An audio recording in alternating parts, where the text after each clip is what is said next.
안녕하십니까, 이미정 권사입니다. 우리가 지난 시간에 사무엘하 5장까지 읽었는데요. 오늘은 다시 시편 31편부터 41편까지를 그 사이에 끼워 읽게 되거든요. 그래서 시편 31편과 32편은 그때 밧세바를 범한 다음에 회개하면서 쓰여진 시편이라 먼저 읽었기 때문에 시편 33편 그렇게 두 편을 읽으려고 합니다.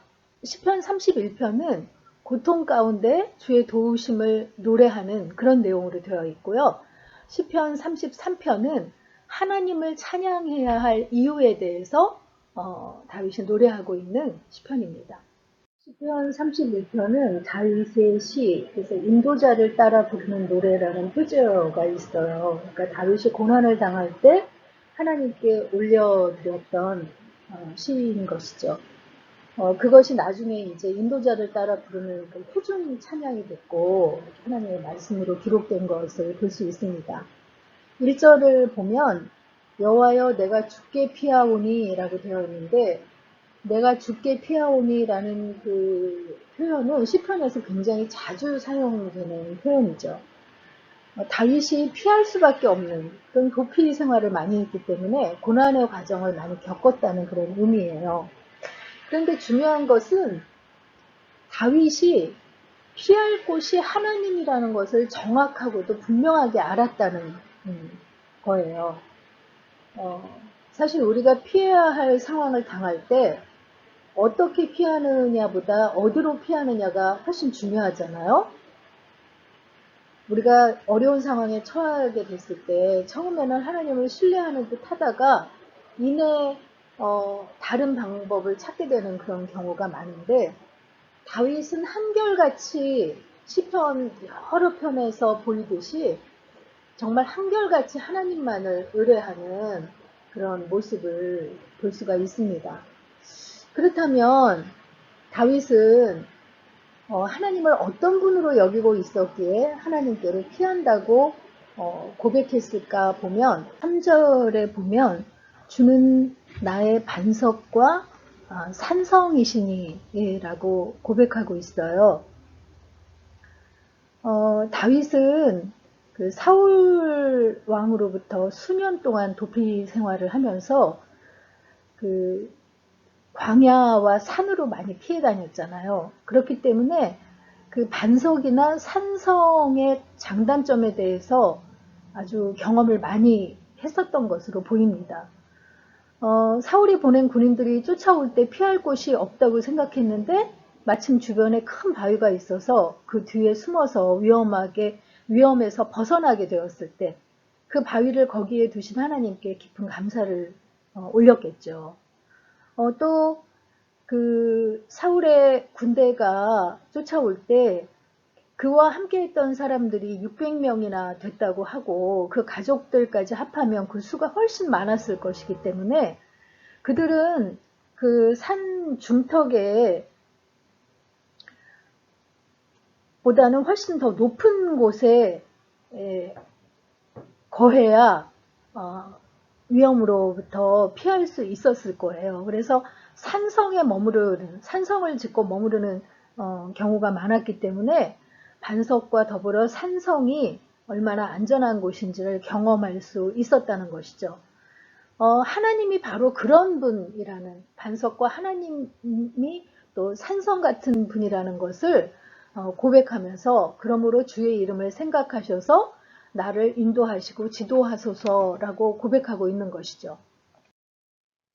계속해서 다윗은 하나님께 이렇게 도움을 요청합니다. 내가 나의 영을 주의 손에 부탁하나이다. 진리의 하나님 여호와여 나를 속량하셨나이다 하면서 주의 손에 부탁한다고.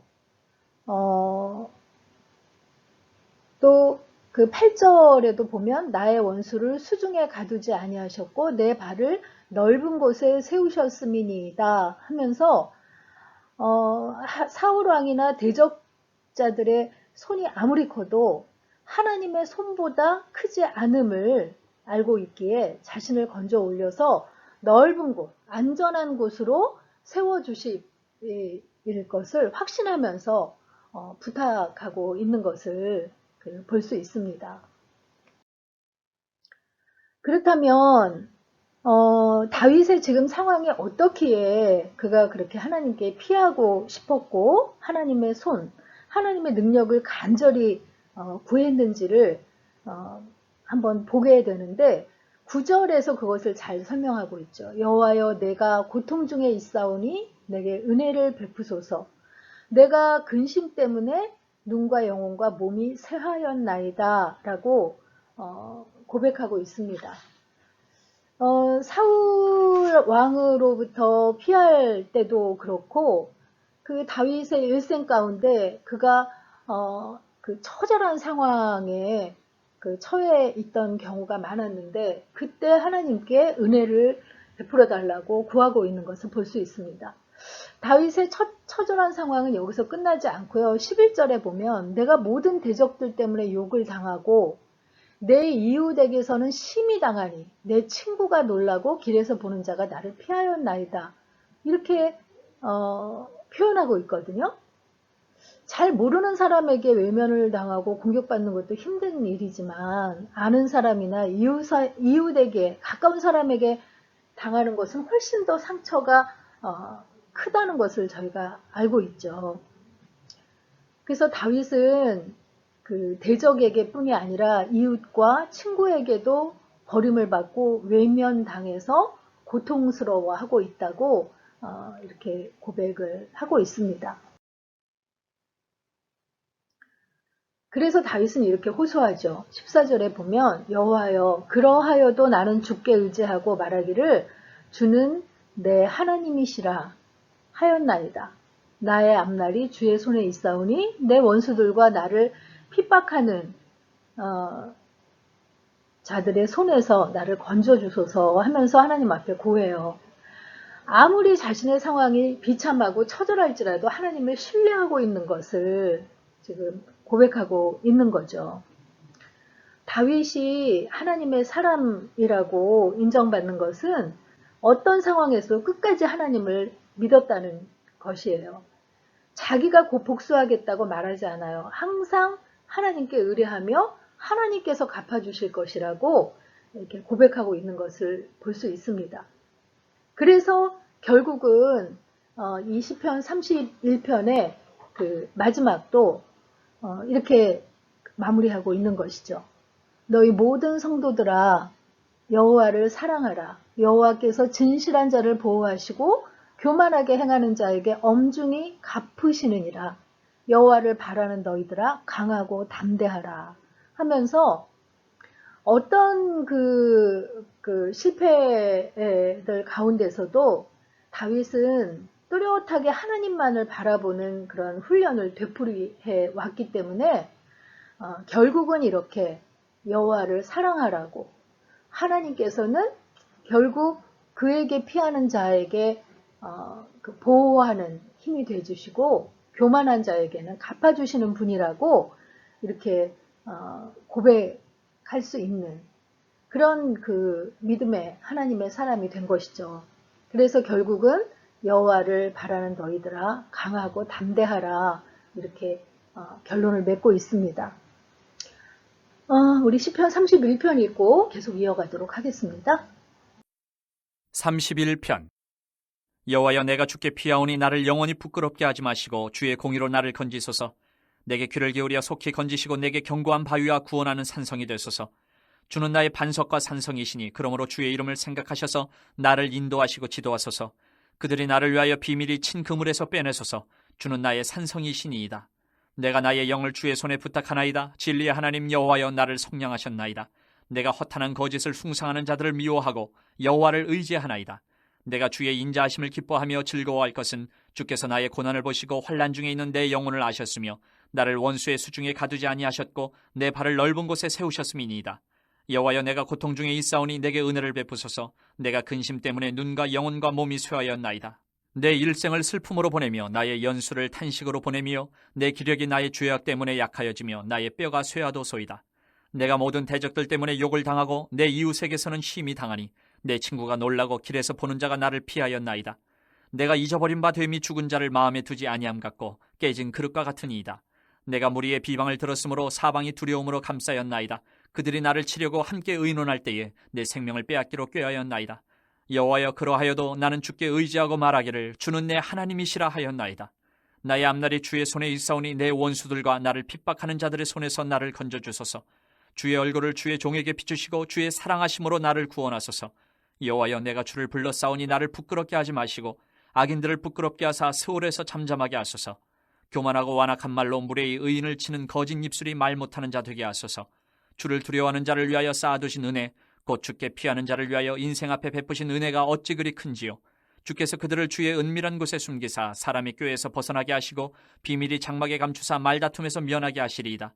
여호와를 찬송할지어다. 견고한 성에서 그의 놀라운 사랑을 내게 보이셨음이로다. 내가 놀라서 말하기를 주의 목전에서 끊어졌다 하였사오나 내가 주께 부르짖을 때에 주께서 나의 간구하는 소리를 들으셨나이다.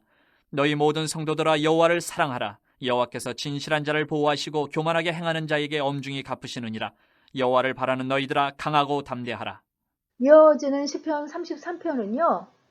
하나님을 찬양할 이유에 대해서 쓴 시라고 할 수 있는데 이 시편 33편은 부제가 없어요. 그 표제가 없는 시편이 시편 150편 가운데서 34개가 되는데 이 시편 38편도 부제가 붙어 있지 않는 그런 시편으로 봅니다. 1절에 너희 의인들아 여호와를 기뻐하며 즐거워할지어다 하면서 찬양을 드리는 주체가 의인이다. 또 찬송은 정직한 자들이 마땅히 할 바로다 하면서 의인과 정직한 자가 하나님 앞에 지금 즐거워하면서 찬양을 드리는 그런 모습을 그리고 있어요. 의인이라 하면 하나님과의 관계가 제대로 맺어진 사람이라고 말씀드렸죠. 그 하나님과의 관계가 바로 맺어져 있기 때문에 그 앞에서 바르게 살려고 노력하는 그 사람이 바로 의인이라고 했는데 그 3절에 보면 새 노래로 그를 노래하며 즐거운 소리로 아름답게 연주할지어다 라고 하고 있거든요. 이 시편에 보면 새 노래라는 표현이 또 몇 번 반복해서 나와요. 그렇다면 새 노래라는 거는 어떤 노래를 새 노래라고 할까요? 여태 그 전에 만들어져서 불러오던 노래가 아니라 새로 창작한 노래, 근래에 만들어진 노래를 새 노래라고 하는 걸까요? 여기 시편에서 말하는 새 노래는 만들어진 날짜와 관계 있는 것이 아니에요. 우리가 나중에 예언서인 아모스서 5장에 보면 내 노래소리를 내 앞에서 그칠지어다. 내 비파소리도 내가 듣지 아니하리라 하면서 하나님께서 찬양하지 말라고 말씀하시거든요. 형식적으로 하나님께 예배 드리면서 아무리 찬양을 올려도 그것이 노래가 아니라 소음 같다고 하나님께서 느끼신다는 거예요. 이스라엘 백성들이 삶은 형편없이 하나님을 외면하고 하나님의 말씀에 순종하지 않는 삶을 살면서 형식적으로 예배드리고 노래를 찬양을 올려드리기만 하면 그 하나님께서 받으신다고 생각하는 그것에 대해서 하나님께서 단호하게 거부하시는 그 말씀을 예언자를 통해서 전해주고 계시거든요. 그거를 보면 여기서 새 노래라는 것도 그 만들어진 노래 자체보다 그 노래를 부르는 사람하고 관련이 있다는 걸 알 수 있어요. 하나님께서 자신을 창조하셨고 날마다 자신을 인도해 주시는 분이라는 것을 감사하는 사람이 새로운 마음으로 부르는 노래, 그걸 바로 새 노래라고 표현하고 있다는 것을 알 수 있죠. 찬양하는 사람이 새 마음으로 새 사람이 되어서 부른다면 어떤 노래를 불러도 그 노래가 새 노래가 된다는 거죠. 그런데 내가 내 마음에 전혀 하나님께 대한 관계가 없이 그냥 형식적으로 불러드리는 노래는 아무리 새롭게 아름답게 만들어진 노래라 하더라도 새 노래라고 할 수 없다는 거예요. 또 여기서 아름답게 연주할지어다 라고 하고 있는데 그것도 마찬가지죠. 아름답게도 정말 잘 아주 그 갈고 닦아서 연주하는 그게 아름답다기보다 그 노래 속에 담겨져 있는 마음이 정성스럽고 진심을 담아 잘 부르려고 그 마음을 담아서 부르는 게 아름답게 연주하는 거라고 하나님께서 인정해 주신다는 것을 알 수 있어요. 그러면서 5절에 보면 그는 공의와 정의를 사랑하시며 세상에는 여호와의 인자하심이 충만하도다 라고 이야기하고 있어요. 우리가 하나님의 성품을 얘기할 때 사랑과 공의라고 얘기하잖아요. 하나님의 성품 가운데 대표적인 그런 것을 공의라고 이야기하고 있습니다. 그 하나님의 성품을 지금 이야기하고 이런 하나님이기 때문에 찬송한다고 얘기하고 있는 거예요. 공의의 하나님이고 또 여호와의 인자하심이 충만하다는 것은 뭐든지 받아들이시는 그런 사랑이 충만하신 하나님이다 라고 하나님의 성품을 이야기하면서 찬송하는 이유를 이야기하고 있죠. 그리고 6절에서 거기서부터는 하나님께서 행하시는 위대한 일들에 대해서 찬양을 드려야 한다고 이야기를 하고 있는데 여호와의 말씀으로 하늘이 지음이 되었으며 그 만상을 그의 입 기운으로 이루었도다. 이 말은 뭐예요? 하나님께서 이 땅을 창조하신 창조주이시기 때문에 하나님을 찬양해야 된다고 이야기하고 있는 것이죠.